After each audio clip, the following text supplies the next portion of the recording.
नमस्कार, बहुत स्वागत है आप सभी का। मैं हूं आपके साथ नैना यादव और लेकर हाजिर हूं हमारा खास शो जिसका नाम है वर्ल्ड नाउ, यानी कि दुनिया भर की हर तस्वीर, दुनिया की हर बड़ी खबर पर करेंगे चर्चा। वो बड़ी खबरें जिनका सीधा असर दुनिया के हर देश पर पड़ता है, हम आपको लेकर चलेंगे दुनिया के कोने कोने में और बताएंगे कि क्या कुछ है आपके लिए खास। तो चलिए आइए शुरुआत करते हैं वर्ल्ड नाउ में गाजा के फ्यूचर की सबसे पहले बात कर ली जाए। हम ऐसा क्यों कह रहे हैं आपको वर्ल्ड नाउ में बताएंगे। हमास ने पीस समिट से दूरी बनाने का फैसला किया है, साथ ही गाजा छोड़ने से भी इनकार कर दिया गया है, जिससे एक बार फिर से गाजा में जंग की आहट और भी ज्यादा तेज हो चुकी है।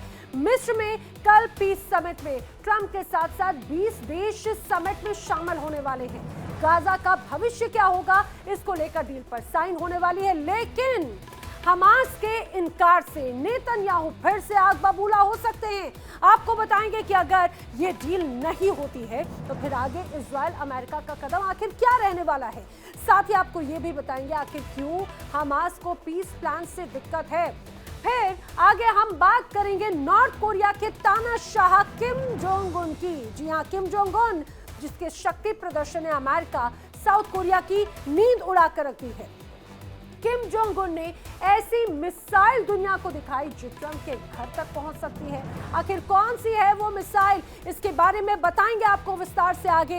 इसके साथ ही बात करेंगे नॉर्थ कोरिया के सैन्य परेड के बारे में। आखिर कौन कौन से हथियार किम जोंग उन ने दिखाए, वो कौन से शक्तिशाली हथियार हैं। इसके साथ ही नॉर्थ कोरिया आखिर कैसे खुद को परमाणु हथियारों से संपन्न मानता है। किम के पास में कौन से वो घातक हथियार हैं जो दुनिया के लिए खतरनाक साबित होंगे, ये तो बताएंगे ही। और इसके साथ ही बात करेंगे चीन और अमेरिका के बीच में टैरिफ वॉर की।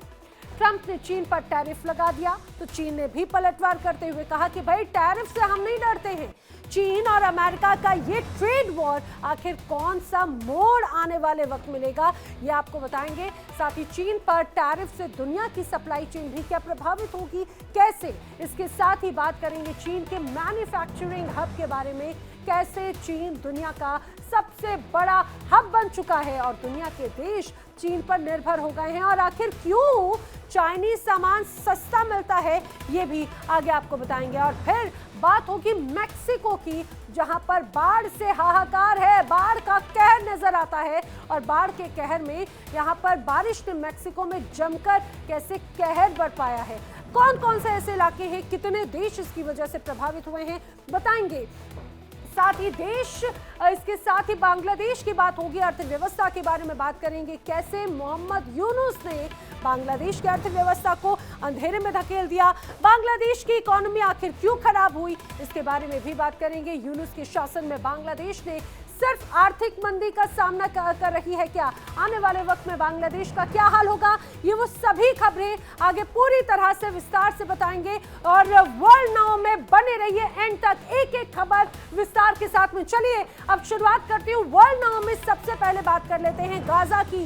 गाजा, जहां पर एक बार फिर से खुशियां लौटने वाली ही थी, जहां पर लोग राहत शिविरों से अपने तबाह घरों को वापस बसाने के लिए लौट ही रहे थे। एक बार फिर यहां पर जंग की आहट तेज हो गई और लोगों के वो खुशियां, वो सपने चकनाचूर होते हुए नजर आते हैं। क्यों? दरअसल डोनाल्ड ट्रंप ने गाजा को बसाने के लिए पीस प्लान बना तो लिया, लेकिन ये जो पीस प्लान है वो अधर में लटका हुआ नजर आता है। दरअसल अमेरिकी राष्ट्रपति डोनाल्ड ट्रंप को बहुत बड़ा झटका लगा है, क्योंकि गाजा में उनके शांति प्रस्ताव पर हमास ने साइन करने से ऐन वक्त पर इनकार कर दिया। अब गाजा में पीस प्लान के लिए ट्रंप की पूरी दुनिया में तारीफें हो रही थी। खुद हमास ने पहले कहा था कि भाई वो इस प्रस्ताव को स्वीकार कर लेगा, लेकिन अब उसके साइन करने से इनकार करने के बाद में गाजा में एक बार फिर से युद्ध का संकट मंडराने लगा है। हमास ने एक बार फिर से इजरायली सेना के साथ में जंग लड़ने का ऐलान कर दिया है। दरअसल हमास की सीनियर अधिकारी ने कहा कि यदि इजराइल के साथ में युद्ध फिर से होता है तो हमास के लड़ाके जंग लड़ने को तैयार है, लेकिन हमास अमेरिकी राष्ट्रपति डोनाल्ड ट्रंप के पीस प्लान पर कोई साइन नहीं करेगा। हमास मेंबर होसम बदरान ने कहा है कि हमास ट्रंप के 20 पॉइंट्स वाले इस पीस प्लान के तहत इस इलाके को छोड़ने के प्रस्तावों को अस्वीकार करता है, यानी कि वो इसे नहीं मानता। साथ ही हथियार छोड़ने से भी हमास की तरफ से इनकार किया जा चुका है। अब यानी इसको इस रूप में समझिए कि इजराइल एक बार फिर से गाजा पर अटैक कर सकता है। एक तरफ अमेरिकी राष्ट्रपति डोनाल्ड ट्रंप शुक्रवार को ऐलान कर रहे थे कि भाई हमास सोमवार से इजरायली बंधकों को रिहा करना शुरू कर देगा। अब दूसरी तरफ हमास ने यह फैसला लिया कि वो डील साइन वाले कार्यक्रम से दूरी बनाकर रखेगा, यानी कि आप समझिए जैसे ही ये अभी अगर हम इस वक्त के हिसाब से देखा जाए सोमवार को ये पूरा प्रक्रिया शुरू होने वाली थी, लेकिन उसके कुछ समय पहले ही इनकार किया जा चुका है। हमास की तरफ से ऐलान किया गया है कि वो मिस्र में साइन होने वाले सोमवार को शांति समझौते में शामिल नहीं होगा। हमास मेंबर ये भी कहते हैं कि ये जो हथियार हैं ये पूरे फिलिस्तीनी लोगों के हथियार हैं, छोड़ने का तो सवाल ही नहीं उठता। उन्होंने ये भी कहा है कि ध्यान ये भी रखना चाहिए कि इस इलाके में हमास के हथियार अकेले नहीं हैं। आज हम उन हथियारों की बात कर रहे हैं जो पूरे फिलिस्तीनी लोगों के हथियार हैं, और फिलिस्तीनी मामले में हथियार एक स्वाभाविक चीज है। इतिहास, वर्तमान और भविष्य का ये हथियार हिस्सा है। अब मिस्र में समझौते को लेकर ट्रंप आज मिडिल ईस्ट की यात्रा पर जा रहे हैं। Donald Trump Gaza ceasefire ceremony में शामिल होंगे। ट्रंप इस दौरान इजराइल और मिस्र की यात्रा करेंगे और माना जा रहा है कि सोमवार को इजिप्ट में जो समझौता है वो साइन हो सकता है।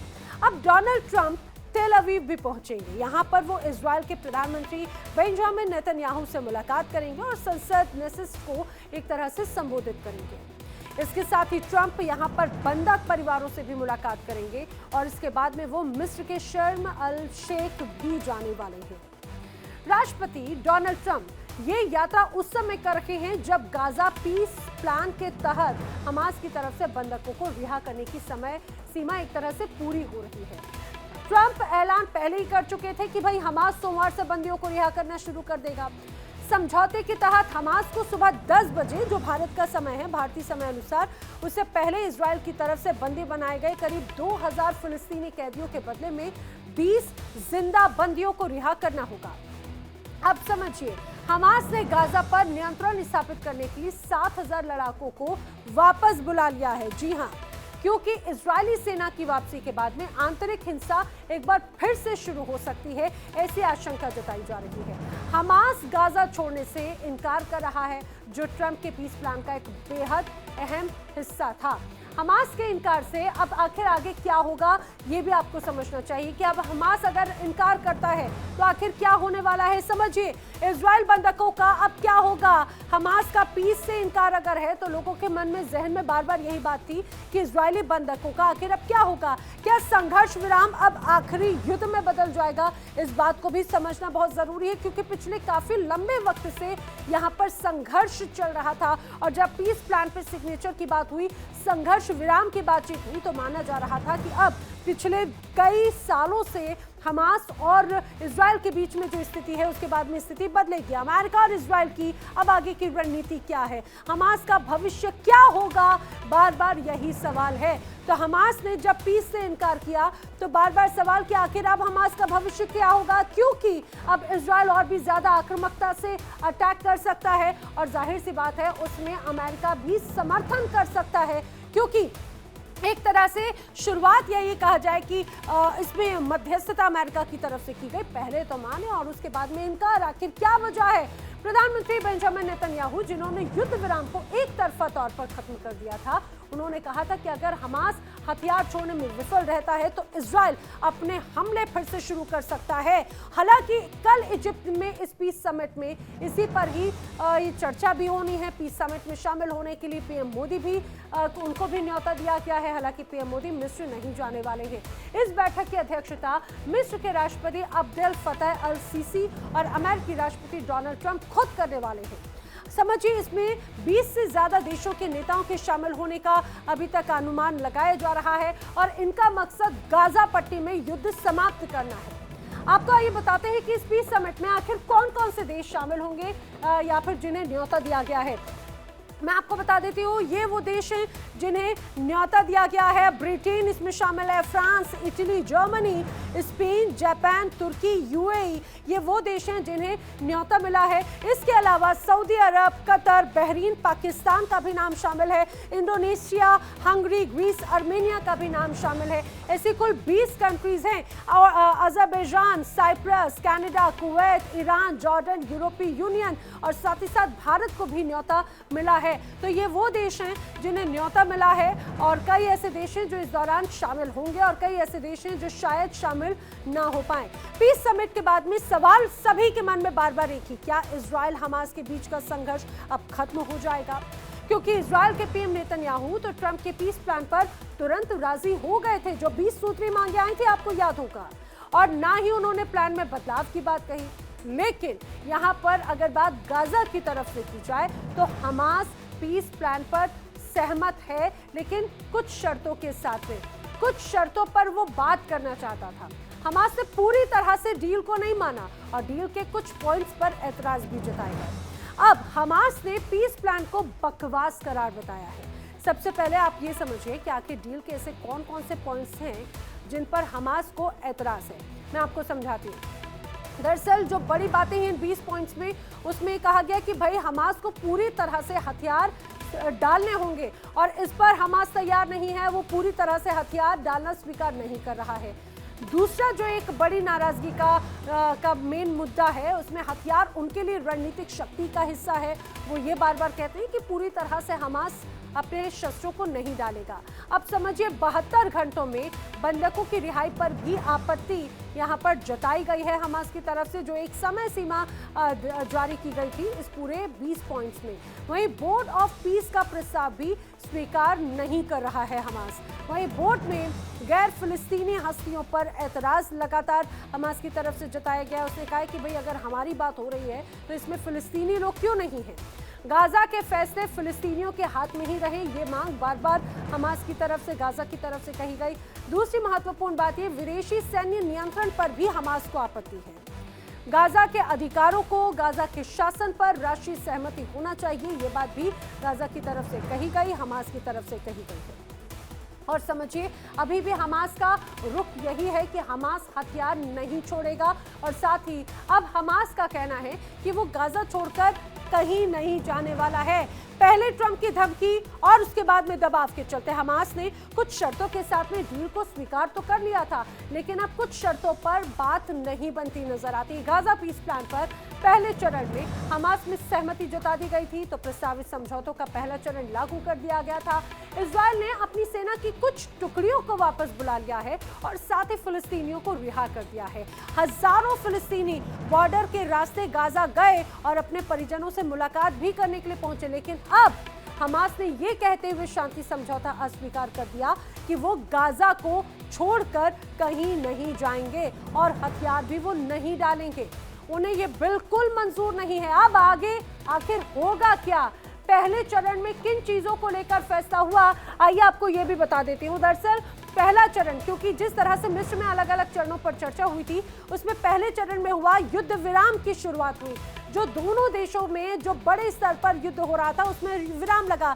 इजरायली सेना 24 घंटों में 53% इलाकों से वापस हुई, यानी कि उनकी तरफ से बैकस्टेप किया गया। बंधकों की रिहाई पर लगातार चर्चा हुई और उसकी बड़ी तस्वीरें भी नजर आई थी। बड़े जश्न की तस्वीर जो है वो नजर आ रही थी यहाँ पर, हमास की तरफ से, गाजा की तरफ से भी और इजराइल की तरफ से भी। हमास को 72 घंटों में सभी बंधक सौंपने हैं, ये बात भी इस दौरान कही गई थी कि 72 घंटों का वक्त है और इन 72 घंटों में सभी 48 बंधकों को छोड़ना होगा। और ये भी कहा जिंदा 20 को पहले और उसके बाद में जो जीवित नहीं है उनके शव भी सौंपने होंगे, ये बात भी पहले चरण में कही गई है। अब फिलिस्तीनी कैदी भी रिहा होंगे, ये बात भी पहले चरण में ही स्पष्ट हो गया था और वही तस्वीर कल यानी कि सोमवार को नजर आने वाली थी। इजराइल से 250 आतंकी हमलों के दोषी भी रिहा किए जाएंगे, ये बात भी इस दौरान पहले चरण की मीटिंग में कही गई। इस दौरान 1700 युद्ध के दौरान गिरफ्तार गाजा वासी भी रिहा किए जाएंगे, पहले चरण पर इस पे भी सहमति बनी। इजराइल ने दरअसल 250 की सूची जारी की और ये कहा कि ये हमारे पास में है और इनको रिहा किया जाएगा।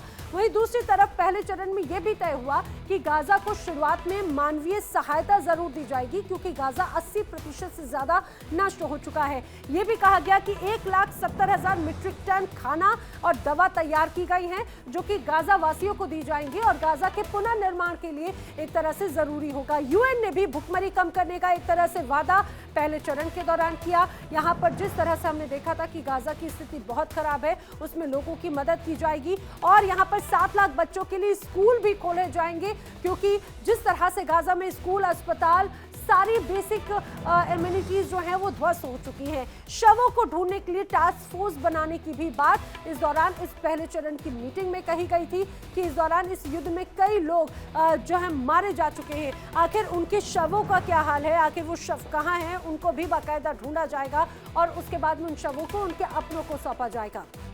बंधकों की रिहाई हो चुकी है और गाजा में सहायता सामग्री भी पहुंच गई है। जी हां, उसकी तस्वीरें भी आना शुरू हो गई। अब शिखर सम्मेलन में गाजा शांति योजना को ऑफिशियली लॉन्च किया जाना है और सम्मेलन में 20 से ज्यादा देशों के राष्ट्राध्यक्ष और प्रतिनिधि आने वाले हैं। ब्रिटेन के प्रधानमंत्री कीर स्टारमर चीफ गेस्ट होंगे।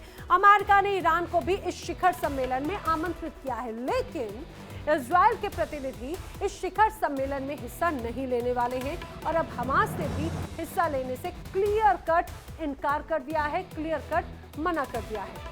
चलिए, ये तो बात हुई गाजा इजराइल को लेकर, आखिर क्या अपडेट है वो जान लिया आपने। अब बढ़ते हैं अगली खबर की ओर और वर्ल्ड नाउ में अब बात करेंगे नॉर्थ कोरिया के तानाशाह किम जोंग उन की, जिन्होंने एक बार फिर से अपने हथियारों की ताकत से दुनिया को डराना शुरू करने की कोशिश की। दरअसल उत्तर कोरिया में किम जोंग उन की पार्टी को बने हुए 80 साल पूरे हो चुके हैं। अब उत्तर कोरिया में धूमधाम से इसका जश्न मनाया गया। उत्तर कोरिया की राजधानी प्योंगयांग में मिलिट्री परेड हुई। इसकी तस्वीर देखिए यहाँ पर, ये आप मेरे पीछे तस्वीर देख रहे हैं। एक अलग जश्न की तस्वीर, पूरा आसमान जो था वो आतिशबाजियों से चमकता हुआ नजर आया और यहाँ की नॉर्थ कोरिया की जो राजधानी थी प्योंगयांग, यहाँ पर बाकायदा मिलिट्री परेड हुई और उस दौरान यहाँ पर मौजूद थे किम जोंग उन। अब ये जो परेड थी दरअसल सेना की 80वीं वर्षगांठ के मौके पर आयोजित की गई। इस परेड में थे किम जोंग उन। उन्होंने दुनिया के सबसे एडवांस हथियारों की प्रदर्शनी लगाई। समझिए किस तरह से एक अलग स्ट्रैटेजी के साथ में नजर आ रहे थे किम जोंग उन। ये उनकी मिलिट्री परेड और ये तस्वीर उनके हथियारों के प्रदर्शनी की। यहाँ पर बड़ी संख्या में लोग मौजूद हैं और आसमान पूरी आतिशबाजी से चमकता हुआ नजर आ रहा है। हर चीज बड़ी खूबसूरत नजर आती है और आप देखिए यहाँ पर अपनी सैन्य ताकत दिखाने की कोशिश करते हुए नजर आए, सलामी ली किम जोंग उन ने। लेकिन इस दौरान जो बड़ी तस्वीर थी वो ये थी, अपनी इस मिलिट्री परेड में किस तरह से टैंकों की प्रदर्शनी और अपने सबसे एडवांस हथियारों की प्रदर्शनी किम जोंग उन कर रहे हैं। इसी परेड में किम ने अपने देश का अब तक का सबसे पावरफुल न्यूक्लियर हथियार भी दिखाया। जी हाँ, हास्वांग-20 जो इंटरकॉन्टिनेंटल बैलिस्टिक मिसाइल है और ऐसी मिसाइल जो सीधे अमेरिका तक पहुंच सकती है। समझिए जरा किस तरह से एक अलग तरह की प्रदर्शनी हो गई। ये मिसाइल कुछ ही मिनटों में फायर की जा सकती है। हजारों किलोमीटर दूर तक न्यूक्लियर वॉरहेड भी ये मिसाइल पहुंचा सकती है। इस ऐतिहासिक शक्ति प्रदर्शन परेड में रूस, चीन, वियतनाम और लाओस के टॉप अधिकारी मौजूद थे और ये सभी किम जोंग उन के पास में बैठे थे। परेड में रूस और चीन की टॉप अधिकारी शामिल होना भी एक बड़ा संकेत है। समझिए यहाँ पर जिस तरह से ये पूरी परेड की गई। अब इस दौरान जो बड़े अधिकारी शामिल हुए रूस और चीन के, वो भी कई एक अलग मैसेज पूरी दुनिया को देते हैं। और मैसेज क्या देते हैं? दरअसल ये तस्वीर ये दर्शाती है कि नॉर्थ कोरिया अपने सैन्य प्रदर्शन को अब सिर्फ घरेलू प्रोपेगेंडा तक सीमित नहीं रखना चाहता, बल्कि अंतर्राष्ट्रीय मंच पर अपनी मौजूदगी मजबूत करना चाहता है। वहीं दक्षिण कोरिया और जापान में इस मिसाइल को लेकर चिंता बढ़ गई है। दोनों देशों की खुफिया एजेंसीज ने दावा कर दिया है कि ये हास्वांग-20 की रेंज इतनी लंबी है, इतनी दूरी की है कि ये आसानी से अमेरिका बेस तक पहुंच सकती है। इस पूरी परेड में हजारों लोग उत्तर कोरिया की राजधानी की सड़कों पर उमड़ते हुए नजर आए और ये तस्वीरें जो हैं ये इसकी गवाही है। राष्ट्रीय ध्वज लहरा रहे थे, मुख्य सड़कों पर हथियारों की गड़गड़ाहट सुनाई दे रही थी और इन गड़गड़ाहट के बीच में किम जोंग उन के जयकारे लग रहे थे। नॉर्थ कोरिया ने ह्वांगसोंग 20 को देश का सबसे powerful nuclear strategic weapon system बताया है। जब ह्वांगसोंग 20 की मिसाइलें परेड में लाई तो भीड़ ने जोरदार स्वागत किया और ये मिसाइल ह्वांगसोंग 19 सीरीज का एक एडवांस वर्जन है। दरअसल ह्वांगसोंग का मतलब है कोरियन में मार्स यानी कि मंगल ग्रह, जबकि फो का अर्थ होता है आर्टिलरी यानी कि तोपखाना। अब आपको किम की इस पावरफुल मिसाइल की खासियत भी मैं बता देती हूँ, जिसकी तस्वीर आप अभी तक देख रहे हैं। आखिर ये इतना ज्यादा खास क्यों है? अगर हम इसकी खासियत की बात करें तो सबसे एडवांस्ड ICBM ये मानी जाती है और इंटरकॉन्टिनेंटल बैलिस्टिक मिसाइल सबसे एडवांस मानी जाती है। इंजन पूरी तरह से सॉलिड फ्यूल बेस्ड है इसका, समझिए नया high thrust solid fuel engine है इसका। लॉन्च के बाद में बहुत तेजी से ऊंचाई पकड़ती है, पलक झपकते ही टारगेट करती है। दूसरी तरफ अगर इसकी रेंज की बात की जाए तो 15,000 किलोमीटर तक की इसकी रेंज है। अमेरिका के किसी भी कोने को ये मिसाइल सीधे कहा जाए पेंगुआन में अगर इसको टारगेट किया जाता है वहां पर से तो सीधे अमेरिका के किसी भी कोने को कवर कर सकती है। इसका मल्टीपल वॉरहेड सिस्टम है, एक साथ कई टारगेट पर अटैक कर सकती है, एक साथ कई निशानों को एक साथ से साध सकती है। अगर बात की जाए तो इसका वजन 80 टन से ज्यादा है। मोबाइल लॉन्चर से इसको आसानी से लॉन्च किया जा सकता है, जिसे छिपाना आसान है। अब इससे नॉर्थ कोरिया की न्यूक्लियर ये कहा जाए कि डिटरेंस स्ट्रैटेजी और अधिक खतरनाक हो सकती है। अब एक बार इस तस्वीर को देखिए जरा, अपने आप में ये तस्वीर कितनी ज्यादा खतरनाक है और सबसे लंबी सबसे बड़ी मिसाइल के तौर पर इसको माना जा रहा है ह्वांगसोंग 20।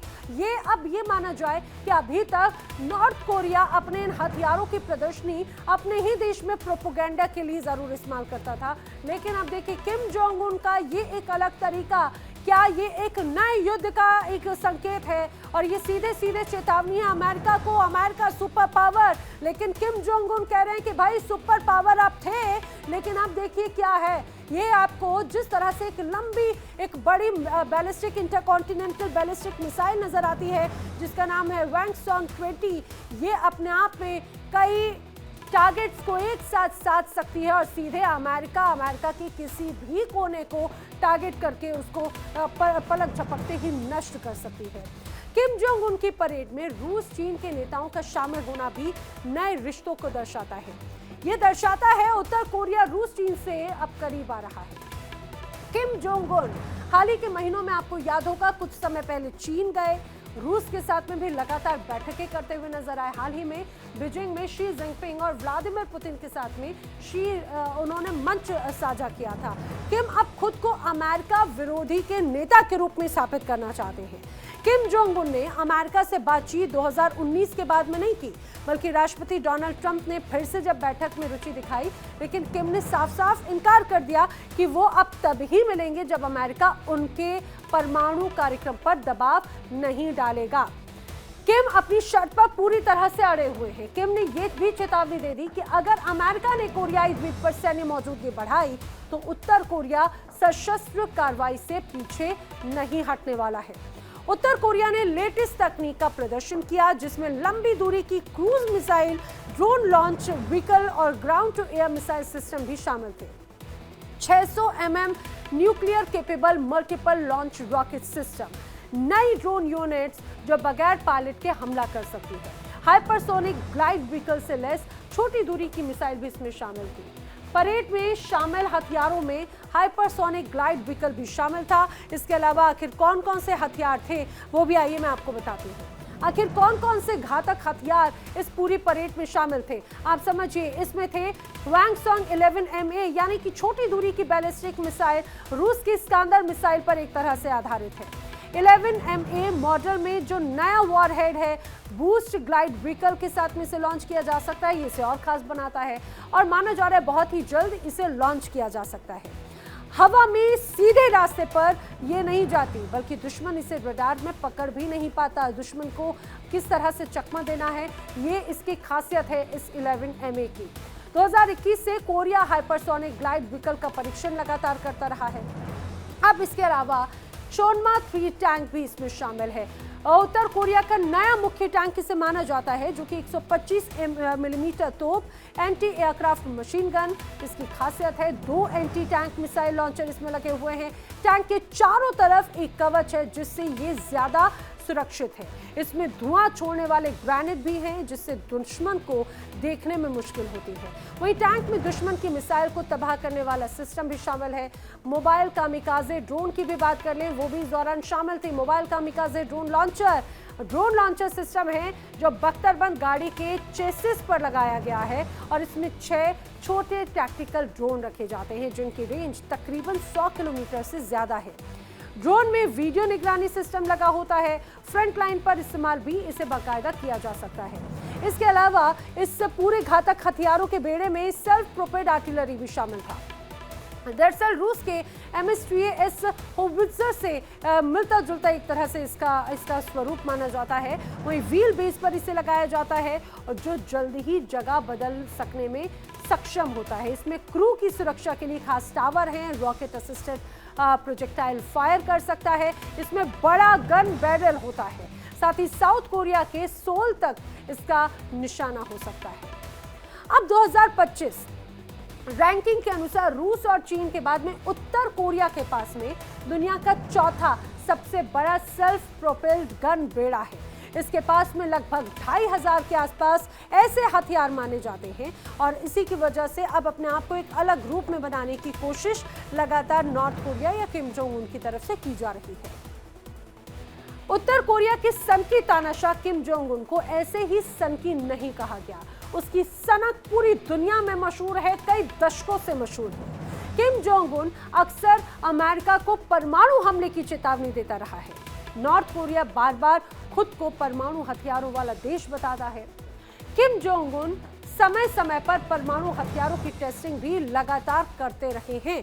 उत्तर कोरिया ऐसा दावा करता आया है कि उसके पास में ऐसी 3 इंटरकॉन्टिनेंटल बैलिस्टिक मिसाइलें हैं जिनकी मारक क्षमता अमेरिका तक है। अगर बात करें उत्तर कोरिया के हथियारों की, तो नॉर्थ कोरिया के पास में 40 से 50 तक न्यूक्लियर वॉरहेड्स हैं। हर साल 6 से 7 नए हथियार बनाने की क्षमता है। शॉर्ट रेंज से लेकर intercontinental ballistic missile Kim Jong Un के पास में है। आइए अब आपको कुछ और खास बातें बताती हूँ। दरअसल 2006 में पहला टेस्ट जो है इसका किया गया। इसका अगर बात की जाए प्लूटोनियम बम की, 20 से 25 किलोटन तक का एक तो धमाका करने में सक्षम माना जाता है और इसकी तीव्रता इतनी ज़्यादा होती है कि पूरा का पूरा शहर ये तबाह कर सकता है। हिरोशिमा बम से कहीं ज़्यादा ताकतवर और कहीं ज़्यादा धमाकेदार इसकी क्षमता मानी जाती है। यूरेनियम बम इसमें भी फिशन बम कहते हैं इसे। इसमें ईंधन के रूप में यूरेनियम का इस्तेमाल होता है। धमाका 15 से 40 किलोटन तक हो सकता है। इतना ही नहीं, अब सबसे खतरनाक हाइड्रोजन बम, इसे थर्मो न्यूक्लियर बम कहा जाता है। 3 सितंबर 2017 को हाइड्रोजन बम टेस्ट हुआ जिसमें 10 से 15 किलोमीटर तक सब कुछ राख करने की क्षमता है। 20 से 30 किलोमीटर तक मौत का रेडिएशन का असर सीधे सीधे इसका होता है। वहीं अमेरिका और यूरोप तक हमला करने में ये सक्षम होता है। इसके अलावा इस बेड़े में एक और चीज जान लीजिए, हवासोंग 15 मिसाइल 13,000 किलोमीटर तक की इसकी रेंज है और इसकी तस्वीर भी आप देखिए जरा। हवासोंग 17 मिसाइल भी इसमें शामिल है। दुनिया की सबसे बड़ी इंटरकॉन्टिनेंटल बैलिस्टिक मिसाइल इसे माना जाता है। इसकी अगली सीरीज हवासोंग 18 मिसाइल, जो कि सॉलिड फ्यूल जल्द ही लॉन्च हो सकने में सक्षम इसे माना जाता है। और अब किम ने हवासोंग 20 दुनिया को दिखा दी, जिससे साउथ कोरिया के साथ साथ ट्रंप की भी टेंशन जरूर बढ़ा दी है, ये जरूर कहा जा सकता है। तो ये अपने आप में एक बहुत महत्वपूर्ण था। ये कहा जाए कि पूरा एक तरह से जो तस्वीर प्रदर्शनी के माध्यम से यहाँ पर परेड में की गई। चलिए वर्ल्ड नाउ में बात कर लेते हैं। आगे बात करते हैं ट्रेड वॉर की, जो इस वक्त अमेरिका और चीन के बीच में छिड़ा हुआ है। अमेरिकी राष्ट्रपति डोनाल्ड ट्रंप ने ऐलान किया है कि 1 नवंबर से सभी चीनी सामानों पर 100% का और भी ज्यादा टैरिफ लगा दिया जाएगा। इससे अब अमेरिकी बाजार में चीनी उत्पादों पर कुल टैक्स दर लगभग 130% तक पहुंच जाएगी, जो पिछले कई दशकों में सबसे ज्यादा ऊंची है। चीन ने ट्रंप के इस कदम की निंदा की और दोहरे मापदंड वाला इसे बताया। चीन ने कहा कि हाई टैरिफ की धमकी देना चीन से संबंध सुधारने का सही तरीका नहीं है। उन्होंने कहा, हमारी स्थिति साफ है, हम व्यापार युद्ध नहीं चाहते, लेकिन उससे हम डरते भी नहीं है। यानी चीन ने साफ कर दिया है कि जितना टैरिफ लगाना है उतना टैरिफ लगाओ, लेकिन हम डरने वाले नहीं हैं। हमने आपको वर्ल्ड नाउ में बताया था कि ट्रंप ने रेयर अर्थ मिनरल्स को लेकर चीन पर टैरिफ लगाया। चीन ने हाल ही में रेयर अर्थ मिनरल्स के एक्सपोर्ट पर भी प्रतिबंध लगाया था, जिससे ट्रंप चिढ़ गए थे और अब चीन की तरफ से ये पलटवार आया है। चीन ने चेतावनी दी है कि अगर अमेरिका ने 100% टैरिफ लागू किया तो वैश्विक व्यापार व्यवस्था चरमरा जाएगी और ये कदम वैश्विक सप्लाई चेन को गंभीर रूप से प्रभावित करेगा। चीन की ओर से यह भी कहा गया कि वो अमेरिका से जुड़े जहाजों पर विशेष पोर्ट चार्ज लगाएगा।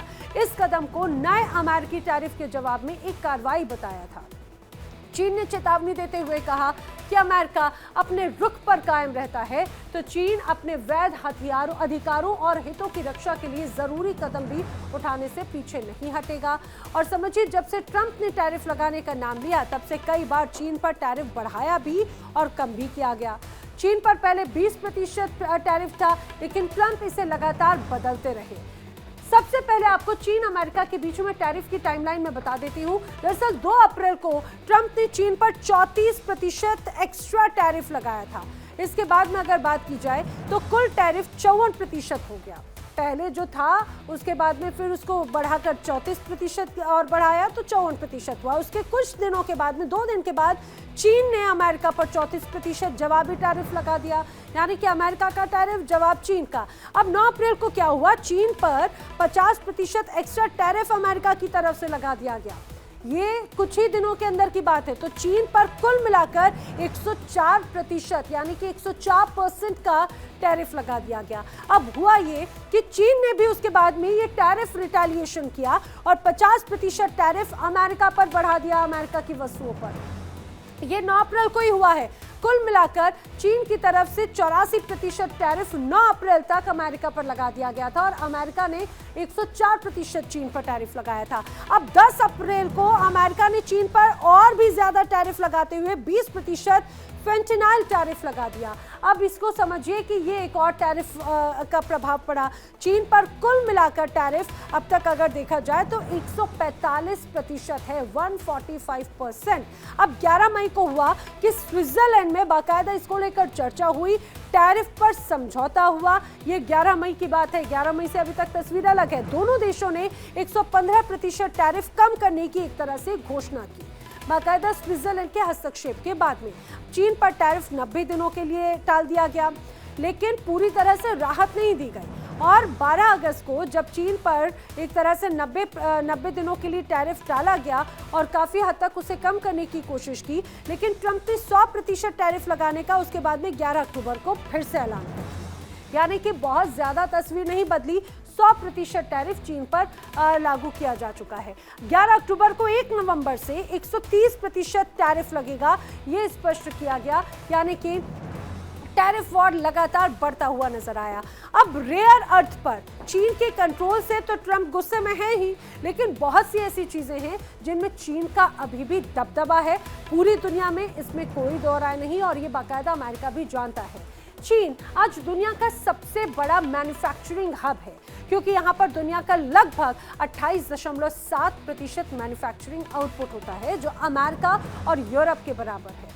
आपने गौर किया होगा कि बाजार में जो ज्यादातर चीजें मिलती हैं उन पर मेड इन चाइना लिखा होता है, यानी कि वो सामान चीन में बना और वहां से इंपोर्ट भी हुआ।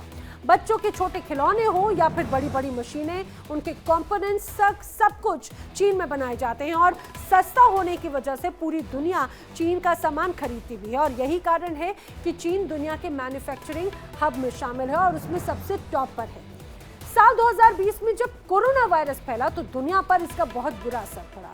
लॉकडाउन लगा, लॉकडाउन की वजह से चीज़ों का इंपोर्ट एक्सपोर्ट सीधा प्रभावित हुआ, क्योंकि बंद हो गया था, जिससे दुनिया भर की कंपनियों के प्रोडक्शन पर असर पड़ा, क्योंकि ज्यादातर कंपोनेंट्स चीन में ही बनते थे। और अब इस सिचुएशन में दुनिया को यह जरूर समझ में आ गया था कि दुनिया ज्यादातर चीन पर निर्भर हो चुकी है, और उस वक्त चीन को द वर्ल्ड फैक्ट्री का नाम मिला। लेकिन सवाल यह भी खड़ा होता है कि आखिर चीन इस मुकाम पर पहुंचा कैसे? चीन का मुकाबला बाकी देश आखिर क्यों नहीं कर पाए?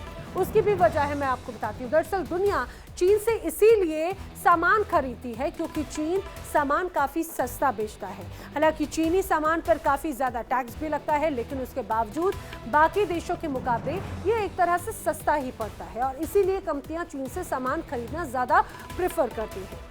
अब सवाल ये भी है कि चीन सस्ता सामान कैसे और क्यों बनाता है, वो भी आइए आपको मैं समझाती हूँ।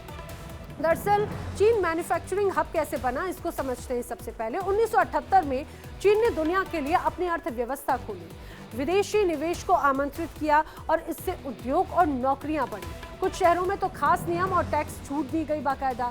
कंपनियों को वहां पर फैक्ट्री लगाना सस्ता और आसान लगा। चीन में बहुत लोग काम करने वाले थे, मजदूरी यहाँ पर कम थी, चीजें सस्ते में बन जाती थी, और अमेरिका और यूरोपीय कंपनियों ने बाकायदा कारखाने चीन में लगाना शुरू कर दिए।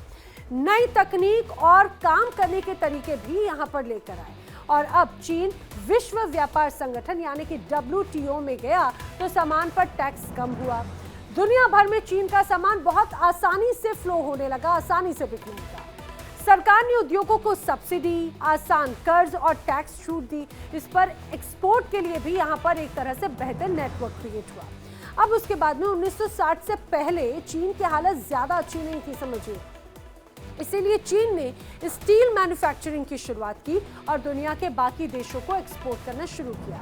चीन को यह जरूर समझ में आ गया कि गरीबी खत्म करने के लिए विदेशी निवेश बहुत ज्यादा जरूरी है, और इसीलिए विदेशी कंपनियों को चीन में निवेश का न्योता दिया और सस्ते वर्कर और मुनाफे का वादा किया। अब अगर आंकड़ा देखा जाए तो 1980 में चीन में एक वर्कर की सैलरी अमेरिकी वर्कर से 40 से 50 गुना कम थी। सस्ता और मुनाफा देकर विदेशी कंपनियां यहां पर आना शुरू हुई। चीन ने कंपनियों का डुप्लीकेट सामान बनाने का तरीका भी सीखा, और चीन में कंपनियों के डुप्लीकेट सामान बाकायदा बनाए जाना शुरू हो गए। चीनी सामान सस्ता होता है तो ज्यादा बिकता भी है।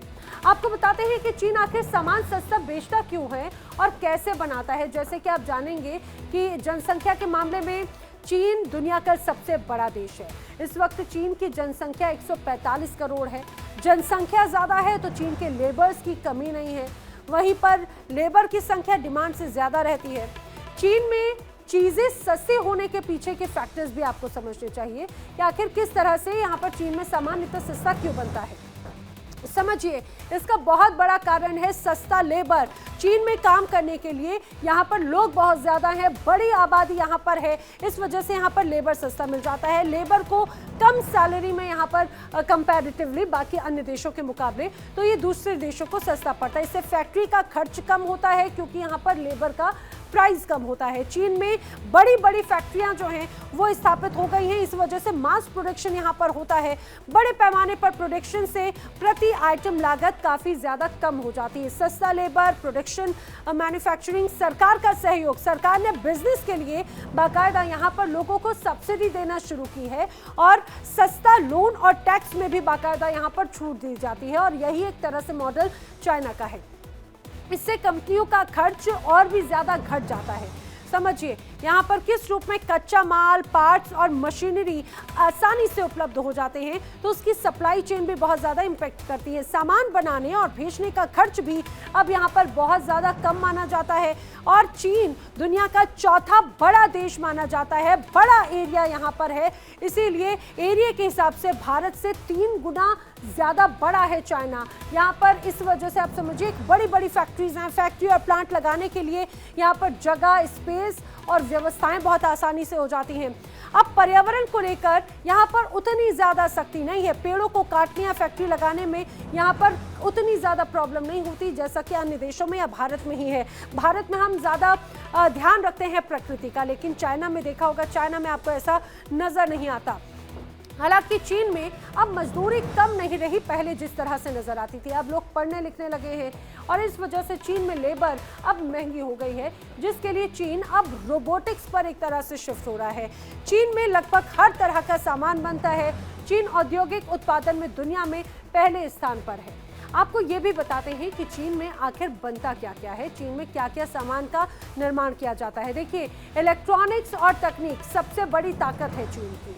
यहाँ पर mobile phone, laptop, TV, camera, gaming console, सब कुछ आप देखते होंगे वो सब कुछ चाइना से ही आता है। जी हाँ, एप्पल, सैमसंग, शाओमी के प्रोडक्ट्स, लेनोवो, TCL, DJI ब्रांडों का उत्पादन भी बड़े स्तर पर चीन में किया जाता है। वही हाईटेक और इलेक्ट्रिक व्हीकल्स जो हैं वो भी यहाँ पर तैयार किए जाते हैं। इलेक्ट्रिक कार, यहाँ की बैटरी, सेमीकंडक्टर, सोलर पैनल्स, सब कुछ यहाँ पर तैयार होते हैं। 2025 के पहले 8 महीनों में चीन का ईवी निर्यात लगभग $52 बिलियन तक पहुंचा था। चीन दुनिया का सबसे बड़ा सौर पैनल निर्माता है। 2023 में इसके निर्यात का हिस्सा 53.5% था। बैटरी सिस्टम का 2023 में लगभग $330 बिलियन का एक तरह से एक्सपोर्ट चीन की तरफ से किया गया है। अब ये तो बात हुई हाईटेक और इलेक्ट्रिक की। अब इस कपड़े और फैशन के मामले में भी पीछे नहीं है चाइना। यहाँ पर टी शर्ट्स, जीन्स, जूते, बैग्स, एक्सेसरीज, दुनिया का बहुत ज़्यादा कपड़ा चीन से ही जाता है। बहुत सारा कपड़ा पूरी दुनिया में।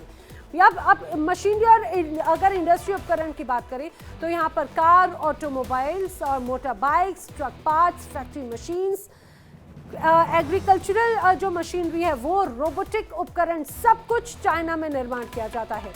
चीन और बनाता है खिलौने और बच्चों का सामान, प्लास्टिक, लकड़ी के खिलौने, बोर्ड गेम्स, स्कूल का सामान, सब कुछ चाइना में बनता है। रोजमर्रा की चीजें, चाहे वो बात प्लास्टिक के बर्तनों की हो, इलेक्ट्रॉनिक गैजेट्स की हो, सस्ते घरेलू सामानों की हो, चाहे वो पंखे, बल्ब, पर्सनल केयर प्रोडक्ट, ये सब कुछ चाइना बनाता है। और इसके अलावा रसायन और फार्मा जैसे दवाइयाँ, पेंट, प्लास्टिक, ये सारी चीज़ें, बायोटिक प्रोडक्ट, ये भी बनाता है चाइना। जिस सप्लाई चेन प्रभावित होने की बात लगातार चीन कर रहा है टैरिफ से, वो इन्हीं प्रोडक्ट से होगा। चीन पर टैरिफ का असर अमेरिका को तो होगा ही, लेकिन दुनिया के कई देशों पर भी इसका इम्पैक्ट पड़ सकता है, क्योंकि अगर एप्पल, डेल जैसी कंपनियों के सामानों पर टैरिफ बढ़ेगा तो बाकी जगहों पर भी ये चीजें आने वाले वक्त में महंगे ही बिकेंगी, कहा जा सकता है। और चलिए अब आगे बढ़ते हैं वर्ल्ड नाउ में। अब बात कर लेते हैं मेक्सिको की, जहां पर भारी बारिश ने कहर मचाया हुआ है। आसमानी आफत के चलते लोगों की मुश्किलें बढ़ती नजर आती हैं। कैसे, देखिए तस्वीरें। यहाँ पर जनजीवन तो प्रभावित है ही, यहाँ पर मवेशी, जानवर भी किस तरह से प्रभावित हैं उसका ये एक बहुत बड़ा उदाहरण है। देखिए, आपको चारों तरफ से पानी बहता हुआ नजर आएगा। सड़कें, नदियां बन चुकी हैं, तालाब बन चुके हैं। ये मेक्सिको के हालात हैं। गाड़ियां यहाँ पर तैरती हुई नजर आती हैं, बड़ी बड़ी गाड़ियां, देखिए घुटनों तक पानी है। जनजीवन पूरी तरह से प्रभावित है। और इन तस्वीरों को देखिए, यहाँ पर लोग किस तरह से अपने घर तक जाने के लिए परेशान हो रहे हैं। तूफान, आंधी तूफान, गाड़ियां डूब चुकी हैं। जो ग्राउंड फ्लोर है वो पूरी तरह से जलमग्न है। भारी बारिश की वजह से यहाँ पर बाढ़ आ गई। बारिश से बाढ़ और भूस्खलन की वजह से अभी तक जो जानकारी, 41 लोगों की मौत हो गई है। कई नदियां यहाँ पर उफान पर है। तस्वीरें आपके सामने, और ऐसा लगता है मानो कि खिलौने बह रहे हो। ये बड़ी बड़ी गाड़ियां ऐसी नजर आती हैं। कई इलाकों में सड़कों पर बुरी तरह से पानी भरा हुआ है। हर तरफ तबाही का मंजर नजर आता है। गाड़ियां पानी में हैं। मेक्सिको की गलियां 12-12 फीट तक पानी में डूब चुकी हैं। और इसी के साथ ही कई इलाकों में बिजली गुल हो गई है। लोग बिना बिजली के रहने को मजबूर हो गए हैं। सरकार के अनुसार 5400 से ज्यादा जवानों को राहत, निगरानी, निकासी, सफाई कार्यों में लगाया गया है। मेक्सिको के पोस्टरिका में कैजोन्स नदी पूरे उफान पर है। नदी का पानी शहरों में घुस गया है। पानी का बहाव इतना ज्यादा तेज था कि कई गाड़ियां इसमें बहती चली गई, कई इमारतें धराशायी हो गई। और सबसे ज्यादा नुकसान हुआ है हिडाल्गो, पुएब्ला, वेराक्रूज, क्वेटारो और सैन लुइस पोटिसो राज्यों में। हिडाल्गो में 16 लोग मारे गए और 1000 से ज्यादा घर प्रभावित हुए हैं। पुएब्ला में 5 लोगों के मारे जाने की खबर है। 11 लोग लापता हैं। मेक्सिको के 32 में से 31 राज्यों में भारी बारिश दर्ज की गई, जिससे लगभग 3,20,000 लोग प्रभावित बताए जा रहे हैं। अब समझिए, मैक्सिको में इस साल 2025 में बहुत ज्यादा बारिश दर्ज की गई। राजधानी मैक्सिको सिटी में इस साल बारिश का नया रिकॉर्ड दर्ज किया गया। जून 2025 में ट्रॉपिकल स्टॉर्म बेरी की वजह से भारी बारिश हुई, जिससे इमारतों को बहुत ज्यादा नुकसान पहुंचा। बांग्लादेश की अर्थव्यवस्था का प्रमुख आधार माने जाने वाला रेडीमेड गारमेंट उद्योग इन दिनों भारी संकट से गुजर रहा है। बांग्लादेश की आवामी लीग ने देश के रेडीमेड परिधान उद्योग की बिगड़ती स्थिति पर चिंता व्यक्त की और साफ कहा, जिसे कभी राष्ट्र का गौरव माना जाता था, वो अब अनगिनत परिवारों को गरीबी में धकेल रहा है। पार्टी ने कहा है कि जो कारखाने पहले देश की अर्थव्यवस्था को जीवित रखते थे, वो एक के बाद एक बंद हो रही हैं, जिससे हजारों कपड़ा मजदूर बेरोजगार होकर सड़कों पर आ गए हैं और जीविका चलाने के लिए कोई भी काम ढूंढने के लिए संघर्ष कर रहे हैं। सत्तारूढ़ दल आवामी लीग ने इस स्थिति को लेकर गंभीर चिंता व्यक्त की और अंतरिम सरकार की आर्थिक नीतियों को इसके लिए सीधे तौर पर जिम्मेदार ठहराया। मोहम्मद यूनुस के नेतृत्व वाली अंतरिम सरकार की आलोचना करते हुए आवामी लीग ने कहा कि विश्वास बहाल करने की बजाय उनकी नीतियों ने अर्थव्यवस्था को कमजोर बना दिया है। पार्टी ने जोर देकर कहा कि कारखाने बंद हो रहे हैं, निवेशकों का विश्वास उठ गया है और सरकार या तो कार्रवाई करने को तैयार नहीं है या फिर असमर्थ है। यूनुस के शासन में बांग्लादेश न केवल आर्थिक मंदी का सामना कर रहा है, बल्कि अस्तित्व के संकट का भी सामना कर रहा है, जहां पर मजदूर वर्ग और गरीबों के बीच की रेखा पूरी तरह से मिट रही है। आवामी लीग ने इस बात पर जोर दिया कि पूरे बांग्लादेश में हजारों पूर्व फैक्ट्री मजदूर अपने कारखानों के बंद होने के महीनों बाद भी अपने बकाया वेतन का इंतजार कर रहे हैं। गाजीपुर, नारायणगंज, सावर जैसे औद्योगिक इलाकों में फैक्ट्रीज बंद हुए महीनों बीत चुके हैं, लेकिन पूर्व कर्मचारी अभी तक अपना बकाया वेतन का ही इंतजार करते हुए नजर आते हैं। आवामी लीग के अनुसार हर दिन मजदूर बंद दरवाजों के बाहर हाथों में नियुक्ति पत्र लिए खड़े हैं, जो अब केवल एक कागज का टुकड़ा ही बनकर रह गया और कुछ भी नहीं। आवामी लीग के अनुसार अर्थव्यवस्था के पुनर्निर्माण पर ध्यान केंद्रित करना बहुत जरूरी है, लेकिन इसके बजाय यूनुस शासन ने राजनीतिक बदला लेने की नीति अपनाई और पार्टी से जुड़े माने जाने वाले व्यवसायों की जांच की गई। उन्हें परेशान किया गया या फिर चुपचाप उन्हें बाहर का रास्ता दिखा दिया गया। इस पूरी प्रक्रिया में सैकड़ों कारखाने बंद हो गए और हजारों मजदूरों ने अपनी नौकरियां खो दी। जो सुधार का दौर हो सकता था, वो सालों में सबसे ज्यादा खराब औद्योगिक मंदी में तब्दील हो गया।